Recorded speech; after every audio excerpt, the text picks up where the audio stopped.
Welcome to the Lions of Liberty podcast. Here is your host, your guide, your shining beacon of liberty, Marc Clair.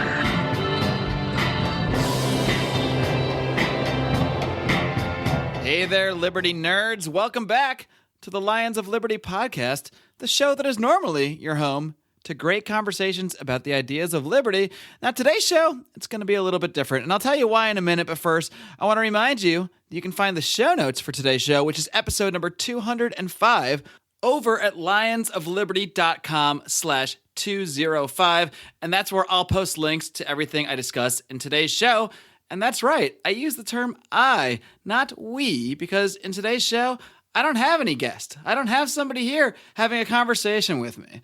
You know, over the last 200 episodes plus, you've heard me interview all sorts of great names in the liberty movement. Guys like Tom Woods, Lou Rockwell, even Dr. Ron Paul himself in episode 200.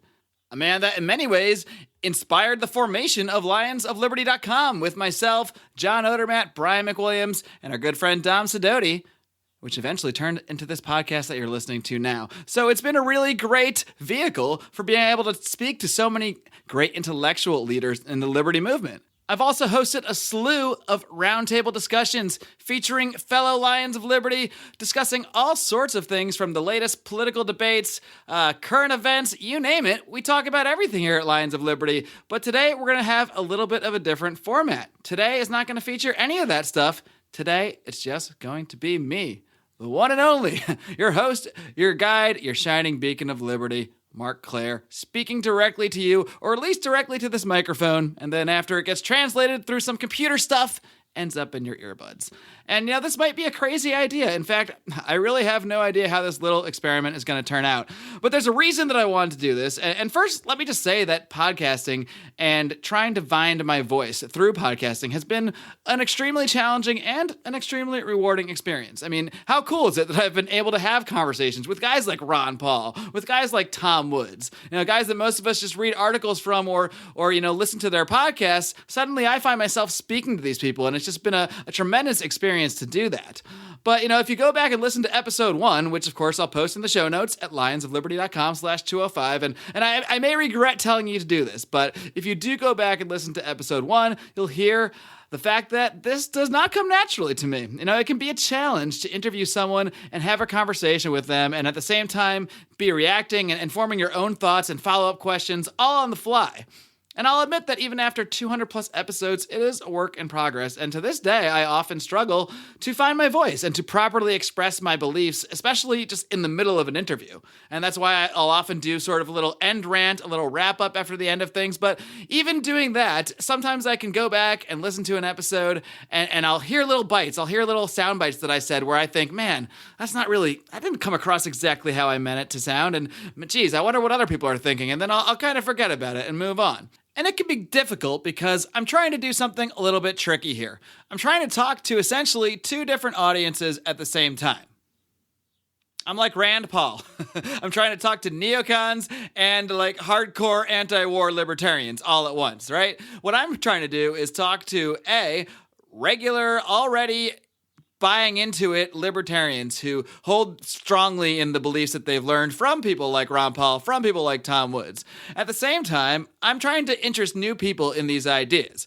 I'm trying to speak to them as regular human beings, not as liberty nerds, which I consider myself one. So it can be a difficult thing to do, and often that will come through in the language I use. Sometimes I'll use certain language, and I'll be kind of thinking of one of those groups, whereas the other group might hear that language and go, wait, I don't understand that, or it might even upset them and say, wait, what did he mean by that? That didn't sound like a very libertarian statement. So that's the kind of predicament I sometimes end up finding myself in when I do try to sort of walk this line. And sometimes I'll go back and listen and realize, well, maybe I need to try to clarify some things. And that's the predicament I find myself in today after last week's interview with Dr. Marc Edwards, episode 203. Now, obviously, you can go back, give that thing a listen. If you haven't heard it already, tick back in your iTunes feed or head over to the podcast archive, lionsofliberty.com/podcast. And if you go back and listen to that interview, now, Dr. Edwards is not a libertarian. He's not really a political animal in terms of having some, Democrat or Republican predisposed political agenda. He's just someone who wants to do what's right, and he found himself in that situation where he could help uncover this Flint Water Crisis, the poisoning of the water in Flint, Michigan, and he was able to help uncover that. Again, you can hear the whole story by listening to that episode, but I wasn't really coming at this from a political angle, even though there obviously are political implications. What I really did want to hear was Dr. Edwards' own version of this story, of his battles with the EPA and the CDC and that sort of thing. And I really wanted to get beyond the traditional methods of thinking about politics. I didn't want to come at this from looking at it from a right or left perspective. I mean, that's how I try to look at all these issues, not from a right or left perspective, but from a moral perspective and from a right or wrong perspective. And in Dr. Edwards' case, he saw something that was clearly wrong. He saw easily identifiable problem and something that could have been predicted, where a corrosive was not used in the water. There was something that any expert would have known was going to happen in Flint, Michigan if they had been paying attention, but they hadn't been paying attention. And in fact, watchdog agencies like the EPA and the CDC were actually looking the other way despite evidence that should have pointed to them to say that this is wrong, that this water in Flint will be poisoned if you don't follow steps X, Y, Z. And I can tell you, Dr. Edwards did not come on the show to push a political agenda of any kind. Dr. Edwards simply wanted to tell his story after I reached out to him and thinking he was an absolutely inspiring person, and he really is.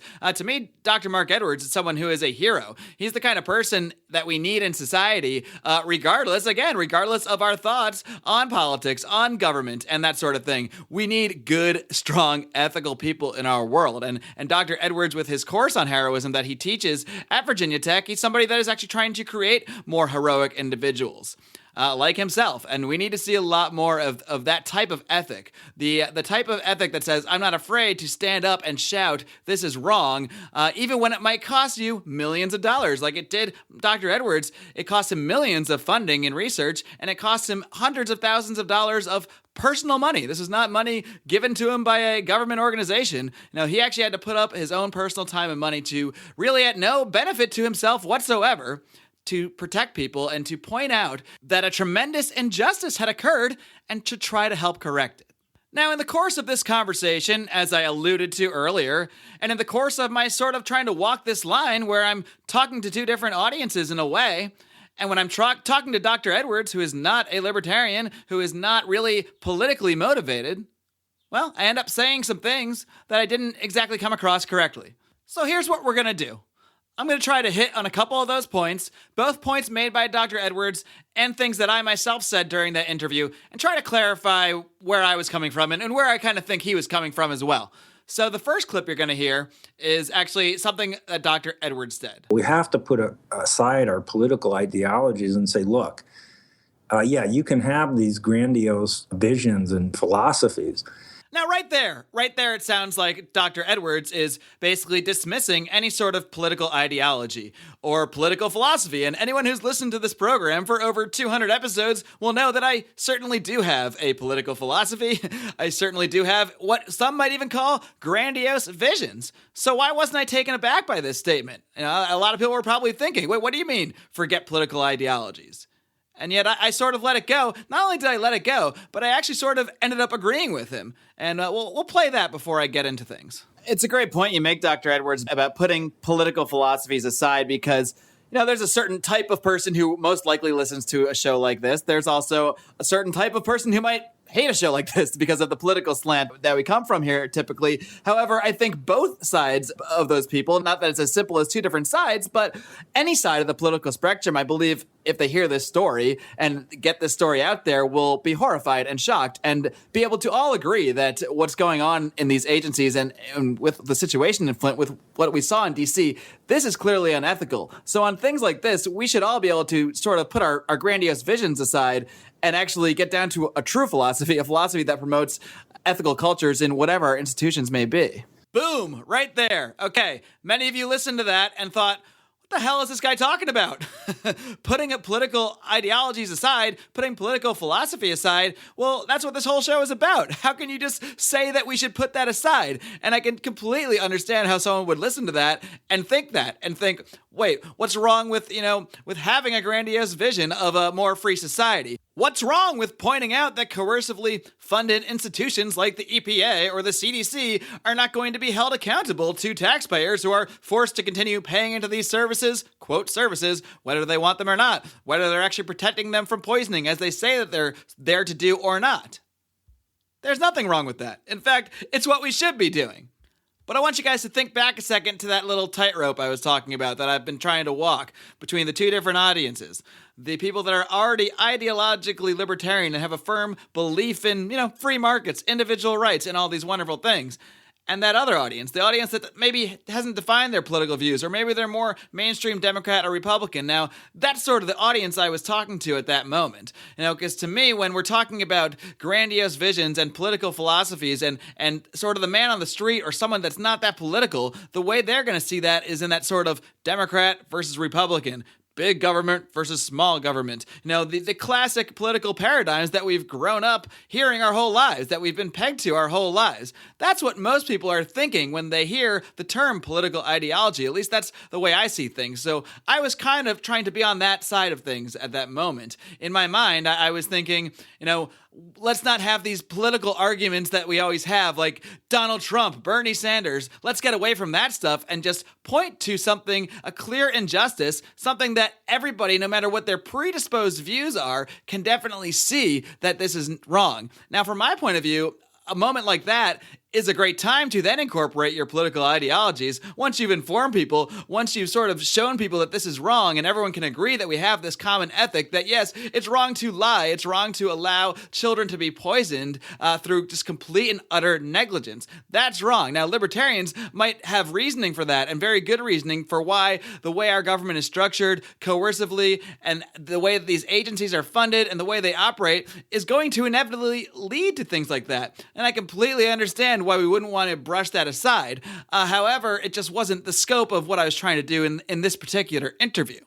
Now, at the same time, we can't just pretend that bad actors only exist in government. That's just not the case. Bad actors work for private companies and do terrible things all the time. And it's certainly true that when these bad actors commit a bad act in a true free market, something that I must point out we really don't have in this country in any way, shape, or form. But yes, when bad actors commit these bad acts on a truly free market, there's no way these companies would actually stay in business. If an actual free market water company that had competition poisoned a city, you never hear from that company again. Fact. So there's nothing wrong with pointing this out and with having this conversation. There's also nothing wrong with pointing out that coercively funded agencies like the EPA, the CDC, the local water monopolies are not going to be held accountable to the taxpayer. Something that Dr. Edwards was pushing as something that we need to find a way to do, to hold these people accountable for our tax money and for what they're doing with it. Now, I didn't dig deeper into how we actually do that because, again, it wasn't the scope of that particular interview. And I also didn't want it to come across like I brought him onto the show to lecture him about free markets and libertarian ideology, because it wasn't right why I brought him on the show at all. And honestly, I'm going to try to keep doing shows like this where I bring on guests who aren't necessarily political libertarians and have conversations that aren't necessarily centered solely around libertarian concepts. And that's because I think there are a lot of valuable insights we can gain from people, even when they don't necessarily share our point of view. Now, when it comes to ideology, there are a couple of definitions. If you pull up Merriam-Webster Dictionary, you can pull it up right online and type in ideology. And the first definition is this: the set of ideas and beliefs of a group or political party. And this is the definition that I had in mind when I sort of agree with Dr. Edwards' dismissal of political philosophies, the very surface level ideologies that aren't really grounded in any sort of consistent rational principles. And consistent rational principles are exactly what I strive to hold. And that's why the modern political paradigm, the modern political parties don't really hold much value for me. So in that case, I was happy to dismiss them when that's what I thought that Dr. Edwards was referring to. Now, if you continue on, if you're playing the home game and you've got your Merriam-Webster pulled up, there are a couple further definitions for ideology, and here's a couple of them. A systematic body of concepts, especially about human life or culture. B, a manner or the content of thinking characteristic of an individual, group, or culture. C, the integrated assertions, theories, and aims that constitute a socio-political program. Now, okay, under these definitions of ideology, You can't really even avoid having an ideology if you are participating in a political discussion at all.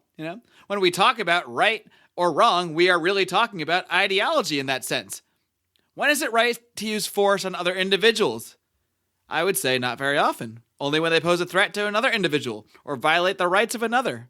That is an ideological conversation. All of this, every single episode of this show is an ideological conversation. So I was certainly incorrect to quickly just brush aside the concept of political ideologies, even though that really wasn't my intent whatsoever. My intent is to push political ideologies, to discuss political philosophies. Because if we don't have a philosophy that's based in reason, that's based in rational thought, that strives to be consistent, well, then we ain't got nothing. And we're just kind of shooting at the hip and seeing what quote unquote works. Well, that's how we get the Flints in the first place, taking that sort of utilitarian kind of view.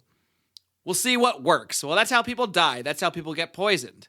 Now, the governor of Michigan wanted to save some money and see what worked. And what he saw was the poisoning of an entire city. That's what happens when you just see what works. So we have to realize when Dr. Marc Edwards is on this program, talking about right and wrong, and talking about the immoral people in these government agencies that allow the poisoning of the water in Flint, Michigan, he too is talking about ideology. He too is talking philosophically. Because that's how you arrive at the concepts of right and wrong in the first place. That is philosophy. And when we apply our ideology to the political realm, well, then we really are practicing political philosophy. We are attempting to apply our ethics to the body politic. So yes, at the end of the day, I was wrong to eschew concepts of political philosophy and to eschew grandiose visions. Because guess what? I have a grandiose vision. I have a lot of them. I have a grandiose vision of a world where there's no such thing as a war on drugs. I have a grandiose vision of a world where there's no such thing as patents. I have a grandiose vision of a world with no FDA. Or at the very least, an FDA that does nothing more than prosecute fraud and go after actual criminals. Instead of what it is now, a coercive agency that prevents people from getting medicine that they need, that props up medical cartels. This is me doing it right now, guys. I'm applying political ideology. So of course it was silly for me to even imply that we might eschew these things. Because that's really not what I meant. And I am willing to dedicate an entire episode of this program to eating my own crow on this one. But wait, there's more. It gets worse. Or it gets different. Because there's a couple other statements I want to clarify. Here's another little nugget from my end rant of the show. We can talk about libertarian philosophy all we want. We can talk about the intricacies of how we believe government should work, or lack of government perhaps, but all that stuff doesn't really matter if we don't have an ethical, rational population. Now, obviously, I do find value in discussing the intricacies of libertarian philosophy. Again, that's why I've done over 200 episodes of a program that does exactly that. This entire show is based around the intricacies of libertarian philosophy. But when I say that those intricacies don't really matter unless we have a rational, ethical population, well, what I really mean is that the very specifics, the explicit breakdowns of how, say, anarcho-capitalists might describe an insurance system, or even the specific breakdowns of a minarchist preferred role of government. These kind of things, these details, they're important conversations to have, but if they're not based on a common morality first, if you don't have a rational ethic that all of this is based on, it doesn't really matter what structure your society organizes itself in. Because at the end of the day, the insurance companies or the government or whoever enforces the rule of law in any given society, whatever method this is done through, if you have an immoral population, you're going to have immoral results. It's that simple. Even the structure of the United States today. We have towns that are parts of states that are parts of the federal government, and they all have interrelated relationships with each other. Now, we're opposed to it for good reasons, because these governments are not really based on private property, they are not based on individual rights, they are not based on consent of the governed, but imagine if they were. Imagine if every town was literally composed of legitimately acquired private property. Imagine if every town decided to contract out to a higher state for some services. Imagine if all those states legitimately contracted out to a federal government to provide a greater level of security or dispute resolution. It's kind of the same way a lot of anarcho-capitalists lay out their ideas for insurance companies. If you really think about it, it's not all that different. The main difference in today's society is that, like I said, it's not based on private property. It's not based on consent. But it's not the structure that's terrible. It's the lack of a rational, moral, ethical basis for the entire system. When our population doesn't understand individual rights, when our population doesn't respect property rights or really think too deeply about the concept, when our population doesn't really oppose coercive funding of government agencies to oversee their public utilities, when the population doesn't oppose these things, we're gonna get the bad results that we saw in Flint, Michigan. Dr. Edwards even said that almost every major American city probably has a lead problem. Think about that for a minute. Almost every major American city has poisoned water. Is that because government was too big? Government wasn't big enough? No, I think it's deeper than that. I really do. I think that these governmental systems we see are the result of bad ethics, are a result of a population that largely is not taught to be ethical, is not taught to be heroic, is not taught the difference between right and wrong. Maybe we are in kindergarten. Maybe we're taught not to steal Jimmy's stuff, steal his little toy engine in preschool.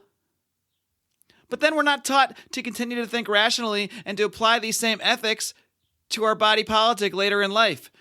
We're taught that it's great to throw people in jail for owning a marijuana plant. It's only when the base ethics, the base philosophy of the population really starts to change that the systems will then follow, that the systems will become non-coercive, that will get better results, that people will be held accountable for crimes when they do occur. When a city is poisoned, people will go to jail, their company, their state, their whatever will go out of business. But I firmly believe we'll only see this kind of systemic change when the population's ethics change.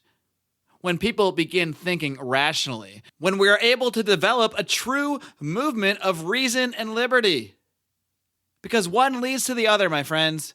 If we think rationally, we become led to the ideas of individual liberty. That's what we need to focus on. That's why I do this show. That's why I spent 20 some odd minutes just ranting and raving and trying to sort of correct and clarify some of the statements I made, because I do think words are important. And when I see that some of my words could be taken the way I didn't mean them, and when that's partially my fault, I'm more than happy to come and address them now.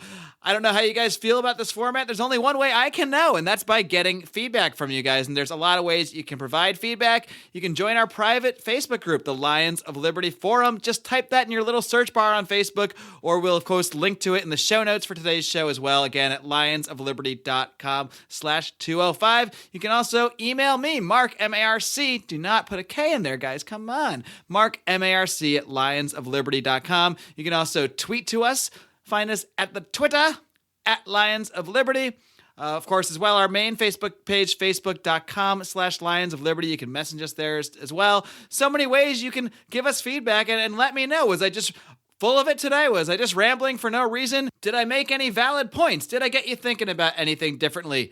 Am I completely wrong? Whatever you think, I want to hear about it. I want to make this a conversation, not just a platform where I dictate to you how things are, even though that's kind of what the show was today. But I do always appreciate your feedback. I appreciate you guys being here and being with me on this journey to advance the ideas of liberty, to break this stuff down. And part of that might even be having to come on and eat a little crow and try to take back some of my words sometimes, or at least try to straighten them out. So I was hopefully at least somewhat successful in my attempts to do that. If you do enjoy this program, there are so many ways you can easily help us out. Number one being to simply share the show with your friends, with your family. And despite some of my verbal indiscretions, I actually think the interview I did with Dr. Marc Edwards is a really good one to share with your friends and family for that same reason, because it's not hyper-political in the sense of coming across as dogmatically Democrat or Republican or really having an agenda. It's just a good story about a great man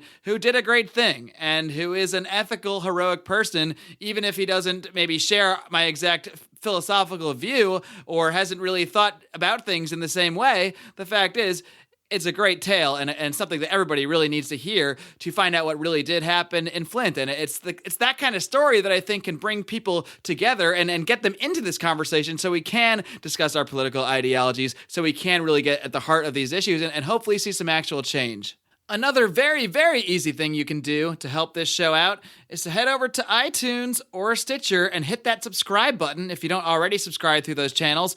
Same thing with our YouTube channel. Head over to our YouTube channel, hit that subscribe button. All those subscription numbers really help boost the show up and get that thing in front of more people. So the more of the actual subscriptions, even if you don't subscribe to listen, that helps us out a lot. Of course, if you can also leave us a 5-star rating and a great review on iTunes, on Stitcher. These are all simple ways you can help this show out at no cost to yourself. You can also shop through our Amazon affiliate link, lionsofliberty.com/Amazon. Click on that link, bookmark it, do all your Amazon shopping through there. It'll help us get a little kickback, keep the lights on here in the Lions of Liberty studios at no extra cost to yourself. Now, I hope you guys aren't sick of me yet, because this coming Friday, I'm going to be John Odermatt's guest on Felony Friday, his weekly look at the broken criminal justice system. We'll be taking a look at a few felony-related cases and maybe play a little game called Is It a Crime? And Should Anybody Do Time? And we'll get back to our regular format next week with some more great interviews and some more great conversations about the ideas of liberty. Until then, folks, live long and live free.